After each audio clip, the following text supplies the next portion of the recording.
जलन। ममता बहुत ही सीधी और प्यारी लड़की थी, वहीं सुनील एक सरल और आगे बढ़ने की सोच रखने वाला लड़का। सुनील, बेटा सुनील कहाँ है? अरे जरा एक गिलास पानी तो दे दो। हाँ माँ, अभी आया। क्या माँ, पानी तेरे सर के पास ही तो रखा है, क्या हो गया है? तबीयत खराब है क्या? अरे नहीं नहीं, वो उठने का मन ही नहीं कर रहा था तो देखा ही नहीं। वैसे क्या कर रहा है? यहाँ बैठ ना मेरे पास। माँ पढ़ रहा था। वो क्या है ना, नौकरी में तो वक्त नहीं मिलता, अब ऑफिस से घर आकर ही तो वक्त मिलता है। अच्छा अच्छा ठीक है, पढ़ ले जा बेटा। सुनील पढ़ लिख कर और आगे बढ़ना चाहता था, लेकिन माँ की तबीयत खराब देखकर सोचता है कि शादी ही कर ले। कब तक माँ का ख्याल वो अकेले रख पाएगा?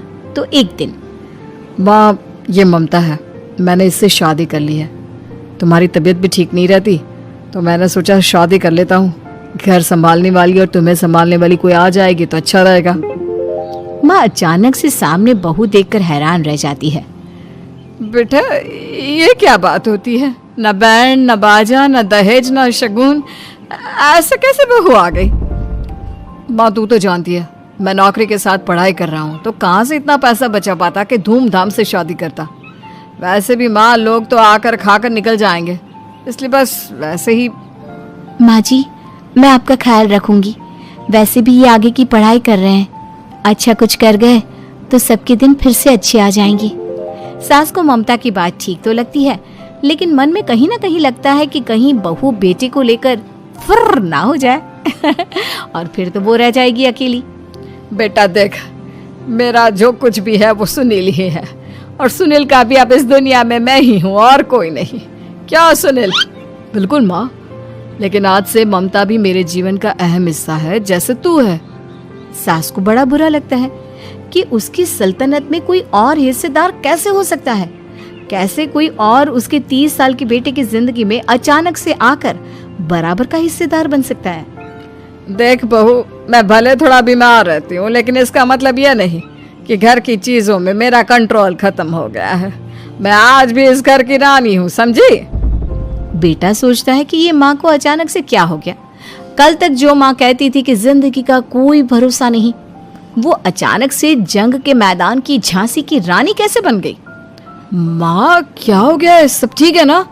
अचानक कैसी बात कर रही हो? ममता का आज पहला दिन है, स्वागत करो उसका।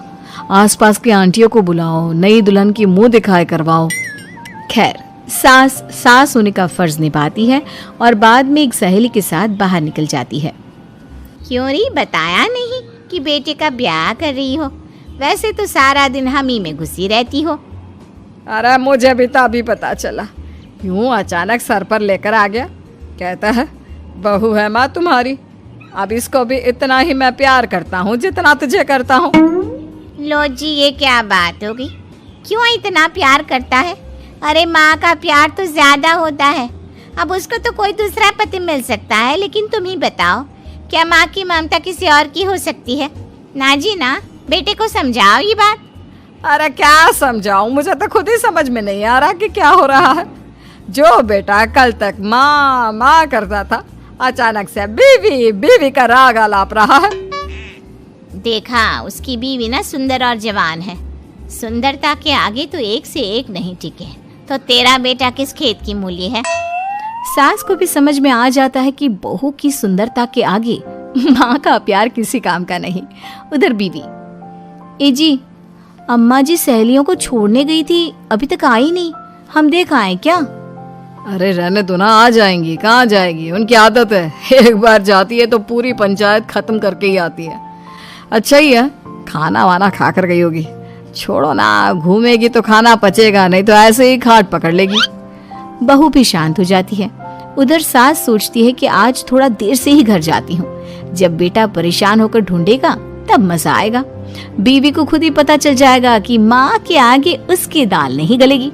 लेकिन वहीं दूसरी ओर घर पर, ए जी, माँ जी अभी भी नहीं आई, हमको तो घबराहट हो रही है कि क्या करें, जाकर पता करें किसी के घर। अच्छा, कहाँ जाओगी ये भी बता दो। पहला दिन है तुम्हारा इस घर में और एक ही दिन में मोहल्ला छानोगी क्या? हाँ, तो आप भी तो नहीं जा रहे हैं ना, हमको फिक्र हो रही है। अरे यार, ये रोज का है अम्मा का, खाओ और सो जाओ। बस फिर क्या था। बेटा बहू खाना खाते हैं और कमरे में सोने चले जाते हैं। उधर जब सास को कोई देखने नहीं आता तो वो हार कर घर आ जाती है, जहाँ वो देखती है कि सारे घर की लाइट्स बंद है। सास को गुस्सा आता है। बहू, ममता बहू कहाँ हो? लेकिन सारे दिन की थकी बहू को ऐसी नींद आती है जैसे किसी ने भांग की गोली खिला दी हो। वो तो नहीं उठती।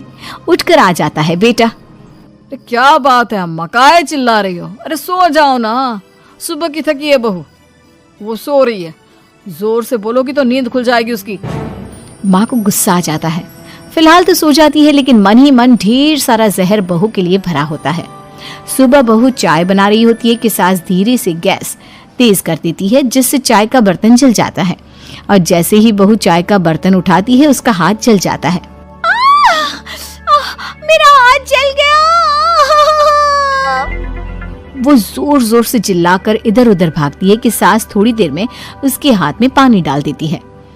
हाय रे बहू, क्या कर रही हो? पहली बार रसोई छुई हो क्या? सासू माँ, गलती से गैस तेज रह गई थी और बर्तन जल गया, जिससे मेरा हाथ जल गया। हाय रे, कितना गंदा दाग। छी छी छी छी, मुझे तो उल्टी आ रही है तेरा गला हुआ मांस देखकर। तू ना मुझे अभी साथ से खाना मत लगाना। बहू भी खुद का हाथ देखती है तो उसे भी रोना आ जाता है।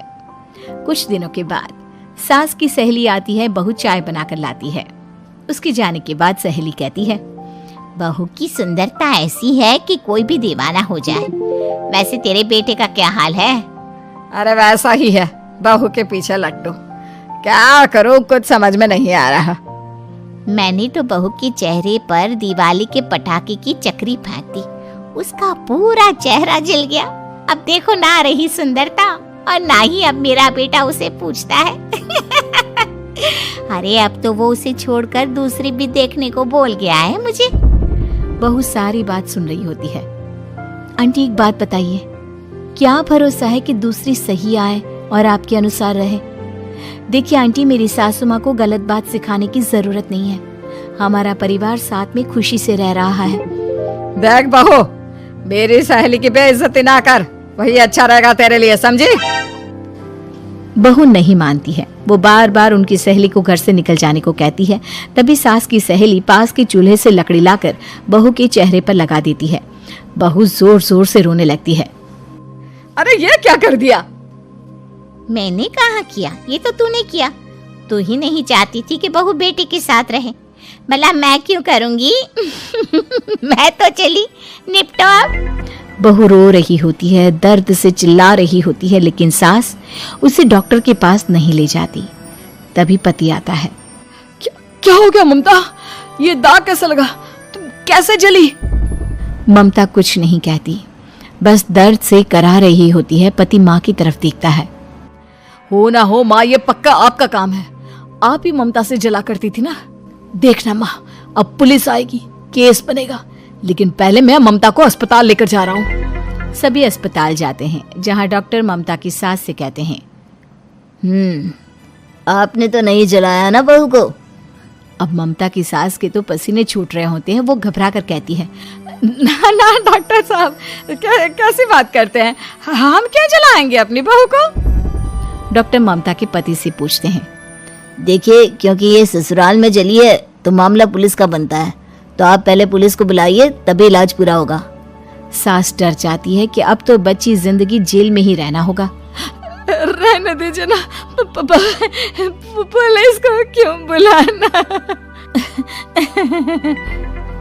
सारी हंसी खत्म हो जाएगी जब पुलिस के डंडे पड़ेंगे। बहू को जलाना भले ही बहुत आसान हो, लेकिन उसके बाद सारी जिंदगी जेल की हवा खाना। सास डर जाती है। पुलिस आती है। पास लेटी दर्द से करा रही ममता स्टेटमेंट देती है।